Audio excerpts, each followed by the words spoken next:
The story begins with Stan Minton, a real estate salesman, caught in a tense negotiation with an elderly woman. He tries to persuade her to buy an investment property that he claims is affordable. However, the woman objects, pointing out that the property is overpriced and located in a rundown neighborhood. Despite her skepticism, Stan keeps pushing to close the deal. Just as they finally reach an agreement, the police burst into Stan's office and arrest him. Stan is charged with fraud, accused of cheating elderly clients through dishonest investment schemes. He is taken to court, where he faces trial. His lawyer, Mao, rejects Stan's request to bribe the judge, causing Stan to fire him. Desperate, he hires a corrupt lawyer named Popper. Popper successfully negotiates a lighter sentence, reducing Stan's punishment to 3 years in prison, with an additional 6-month suspended sentence. He advises Stan to flee the country, but Stan refuses since all his assets have been frozen and he isn't willing to abandon them. Meanwhile, Stan's wife Mindy encourages him to start a family. Stan rejects the idea, believing that having children would be too much trouble. Hurt by his indifference, Mindy decides to leave him. Overwhelmed by his life falling apart, Stan visits a bar and pays an ex-convict to tell him about life behind bars. The man describes prison as a brutal environment full of harassment and violence, often ignored by the guards. Determined to avoid becoming a victim, Stan begins preparing for jail.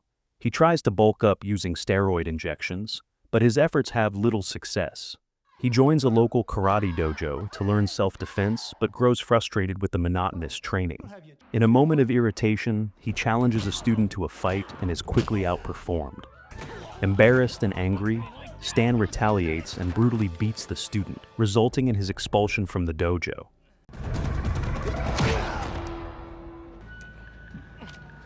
Pussy. Is that all you got?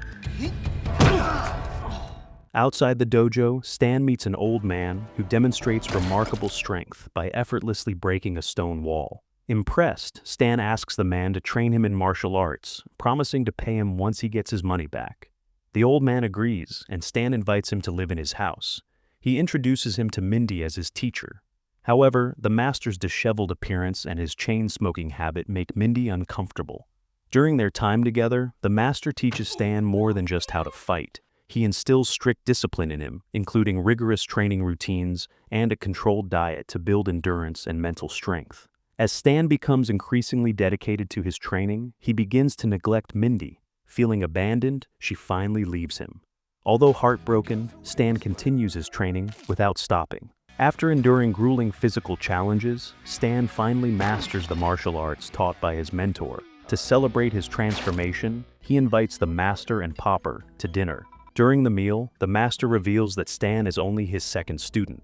He warns him never to cross paths with his first student, who uses martial arts for evil. Emboldened by his new skills, Stan visits Master Chu, the head of the dojo that expelled him, and challenges him to a rematch.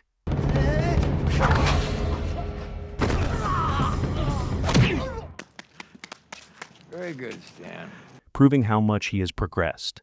With his confidence restored, Stan turns himself in to serve his sentence. The master and Popper accompany him, while Mindy watches from a distance with tears in her eyes. The scene shifts to a prisoner transport bus, carrying Stan and several other inmates. During the journey, an inmate tries to harass Stan, but he quickly defends himself and warns him not to try it again.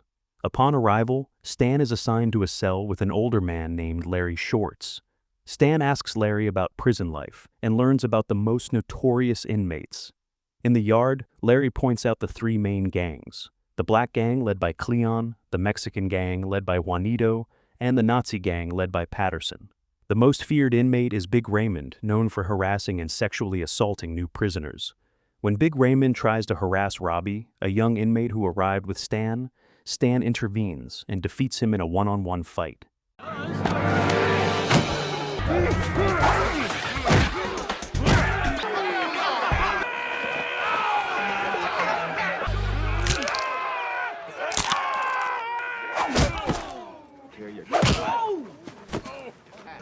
Get him!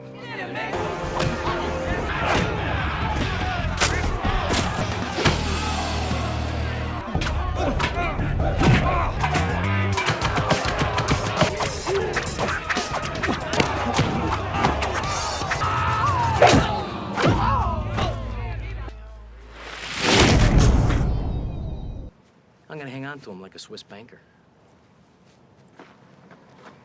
I'm missing him by custody. His strength and bravery earn him a formidable reputation. From his office, the prison warden, Francis Gask, watches Stan closely, clearly hatching plans involving him. Now respected and feared, Stan becomes a protector in the prison. Robbie approaches him with gratitude for saving him. Stan, anticipating more conflict, begins making improvised weapons to defend himself. Eventually, he is summoned to Warden Gask's office, where the warden offers him cigars and whiskey.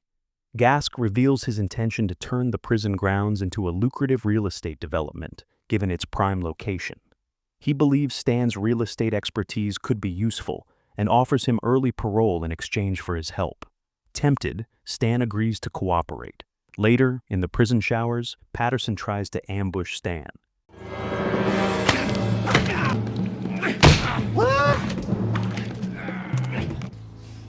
You want that shiv, don't you? With 3 bars of soap and a shoelace.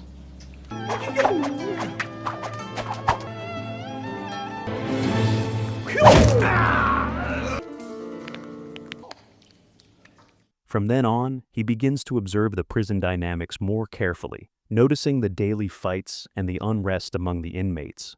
While reviewing real estate paperwork in Gask's office, Stan meets Dong, Gask's partner in the land deal. Through a tattoo, Stan realizes that Dong is part of the mafia. He confronts Gask, pointing out that the contract favors Dang and that the deal is unfair. Dang sees Stan as a threat to his profits and marks him for retaliation. Stan later calls Popper to ask if Mindy has filed for divorce. Popper informs him that she hasn't. Not long after, Popper is assaulted by Dang's men for helping Stan. Meanwhile, Stan, longing for Mindy, sends her a letter. She has returned home and is now living with the master. Months pass, and Stan becomes more integrated into prison life. Recognized as a leader, he decides to bring positive change to the prison. He gathers the inmates, confiscates objects used for violence, and encourages them to participate in productive and community activities. He bans harassment and even helps Big Raymond find companionship, hoping this will curb his aggressive behavior. During a meal in the cafeteria, Robbie and his friends approach Stan and ask to join his group, inspired by his message of unity. Soon, many other inmates follow suit. Meanwhile, Larry hands Stan a reply letter from Mindy, expressing her desire to visit him. As Stan's influence grows, the prison becomes a more peaceful place. The fighting stops, and the inmates begin to bond. Finally, Stan reunites with Mindy, and they both reconcile. However, the improved atmosphere worries Warden Gask, who summons Stan. Gask reveals his plan to incite a massive riot that would force the prison board to order a mass execution of inmates. This chaos would clear the way for Gask to proceed with his real estate project. But Stan's efforts have disrupted the plan. Gask threatens Stan, telling him to restart the violence or risk being killed by Dang. After careful thought, Stan reluctantly agrees to follow Gask's orders. Knowing the prison board will arrive soon for inspection, he warns Larry to stay in his cell for safety. But Larry, sensing something is wrong, alerts the other inmates and they secretly organize a plan. On the day of the inspection, the guards prepare for chaos, unaware of the prisoner's true intentions. Stan, meanwhile, is being processed for his early parole. At the last moment, he changes his mind and runs to prevent the imminent disaster. Just as he reaches the yard, Dang confronts him. A fierce battle breaks out. Stan discovers that Dang is the master's first student, which explains his formidable martial arts skill. Stan overcomes him and rushes to stop the violence. He tries to warn the inmates, but the guards block his path. Back in the yard, instead of rioting, the inmates execute their plan. They begin dancing together. This unexpected behavior confuses the guards, who hesitate to act since dancing does not count as violence.